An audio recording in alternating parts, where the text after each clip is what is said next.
10 minit je lagi kita habiskan. Okay.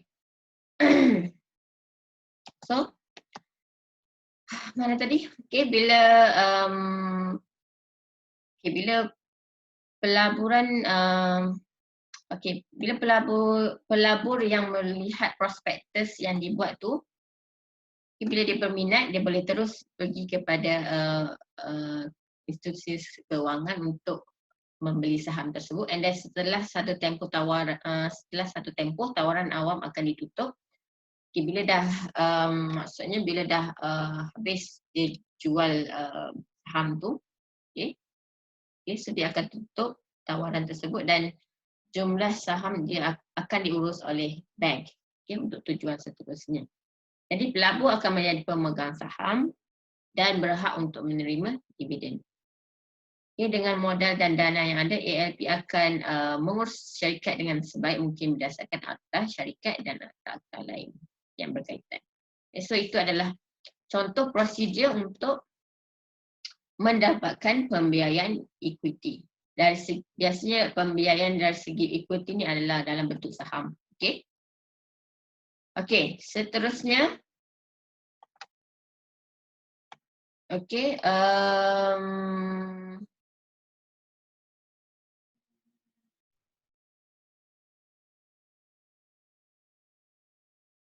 Kita habiskan sikit je lagi. Ada satu notes, satu point je lagi. Sekejap.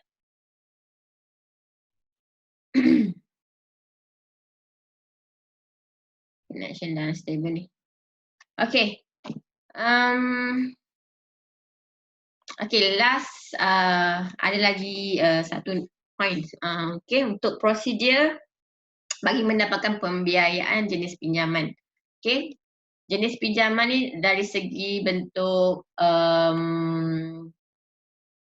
merupakan dana, pembiayaan pinjaman adalah merupakan dana yang diperoleh daripada pihak luar yang perlu dijelaskan mengikut jumlah dan tempoh yang telah ditetapkan. Okay, pihak luar tu siapa? Contoh agensi kerajaan ataupun pinjaman daripada pembiayaan swasta. Okay. So apa dia punya prosedur? Ia lebih kurang macam yang tadilah, agensi kerajaan dengan pembiayaan swasta. Okay, itu yang ni hanya awak punya information tambahan sahaja. Okay.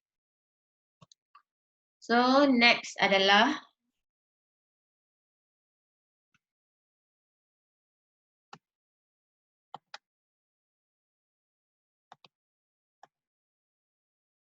seterusnya adalah ada.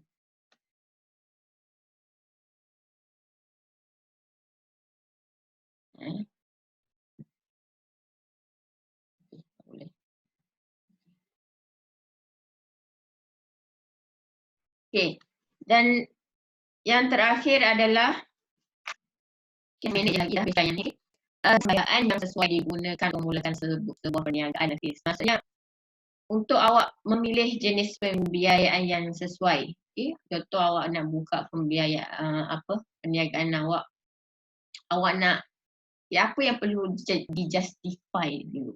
Apa yang awak perlu lihat dulu sebelum awak nak buat pembiayaan tu, apa perlu awak tengok dulu. Okay, apa langkah yang perlu awak buat dulu untuk awak untuk awak memilih jenis pembiayaan yang sesuai. Okay. So, apa yang awak perlu lihat dulu adalah yang pertama, keperluan pembiayaan. Okay. Keperluan pembiayaan tu macam mana? Okay. Merujuk kepada jumlah dana yang diperlukan. Okay. Jumlah dana yang diperlukan oleh sebuah perniagaan. Okay. Adakah awak nak duit tu cepat ke, lambat ke, okay. So, tengok kepada keperluan pembiayaan awak dulu. Ya, awak tengok dulu perniagaan awak nak cepat ke duit tu, nak lambat ke. Okay. Sebab kalau pentingnya keperluan pembiayaan ni adalah kenapa? Sebab ia boleh melihat awak punya perniagaan tu, okay, kemungkinan sama ada maybe untuk mendapatkan pembiayaan tu kalau dari segi faktor kesejahteraan, kalau nak cepat ke nak sebab mungkin ternyata tu ada kembangan dalam dunia ini tentang kemungkinan dia punya perniagaan akan sejauh ke. So sebab tu untuk awak justifikan awak pun pembiayaan tu, awak perlu lihat kepada keperluan pembiayaan awak perlu ke tak. Awak perlu ke tak buat pinjaman tersebut. Perlu lihat juga kepada awak punya perniagaan tu. Dan yang kedua adalah kemampuan peminjam membayar balik pinjaman. Awak tengok dulu awak belum awak nak membuat pembiayaan, awak nak buat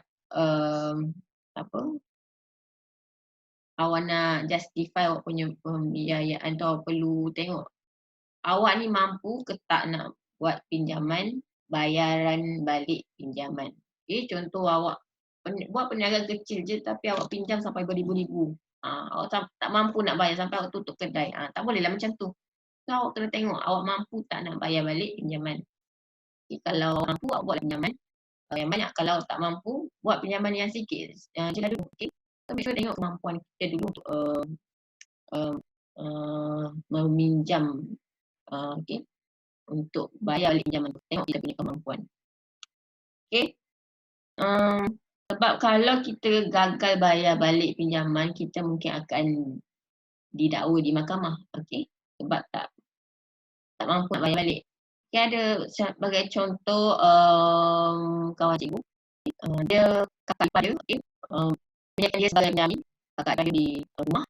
Kakak ipar dia tak nak bayar balik rumah tu, dan dia kawan cikgu dia akan like this. Kawan kakak ipar dia tu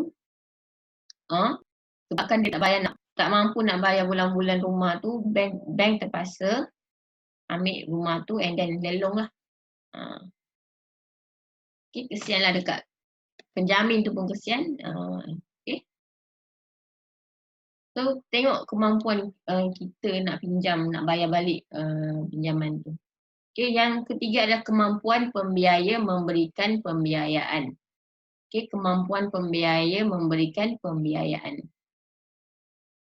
Pembiaya tu siapa? Bank lah. Mampu ke tak bank tersebut nak bagi